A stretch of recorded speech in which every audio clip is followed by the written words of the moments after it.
نورستان په واورو پوښلي او ښکلاوې څو برابره زیاتې شوي.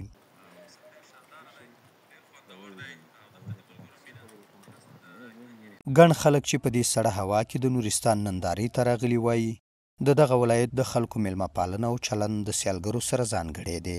نورستان دی واقعیت چې د ښکلا وطن ده، نو د صمیم صاحب میلمه پالنې نه ډېره مننه او غرمه یې وعده کړې ده چې تاسو باندې به چا خبرې وکړه د نورستان څه نه پوهېږم ځانګړي خواړه څه شی دي.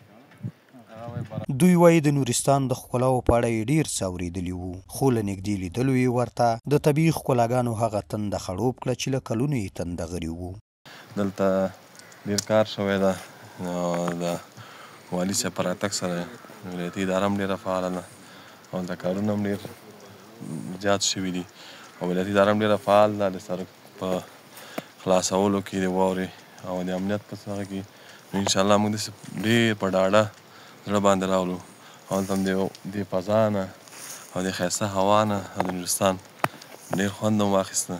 ګڼ نور چې له اوږدې ستړیا وروسته نورستان ته رارسېدلي دي وایي لاره ډېره لوړې او ژورې لري، خو واورین موسم دا ټولې پیچومې رنګینې کړي او له هرې سیمې ځانګړی خوند اخیستی. په ویانۍ نورستان نه یوازې دا چې په اوړي کې د سیالګرو لپاره دمه ځای دی، د ژمي ورتګ ورته جلا کیف لري، ځکه چې د پریمانه واورو په لیدلو د راتلونکي آباد کال فکر له ځان سره لیږدوي.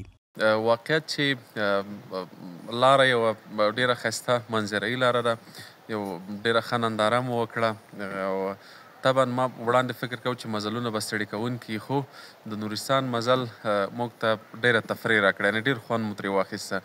واقعیت دا ولایت ته چې راورسېدو نو هغه څه چې موږ سره پخوا په ذهن کې و چې نورستان به څنګه یو ډېر ښایسته منظرهیي وطن دی، ډېر ښایسته ځای دی، حالات پکې بیخي ډېر ښه دي، خلک یې کارکوونکي، نو دا هر څه زموږ دپاره ډېر زیات مینه بښونکي دي. هاخوا د نورستان ولایتي مسؤلین وایي د سیلانیانو لپاره یې د پام وړ اسانتیاوې برابرې کړي، هوټلونه او ګڼ نور دمه ځایونه یې ورته په تېرو څو کلونو کې جوړ کړي. مسؤلین په یاد ولایت کې د خورا کلک امنیت ډاډ ورکوي چې سیلګري کولی شي چې په اوړي او ژمي کې د نورستان له هرې سیمې لیدنه وکړي. د سیلانیانو لپاره د پام وړ خدمات وړاندې شوي دي، په هوټلونو باندې کار روان دی.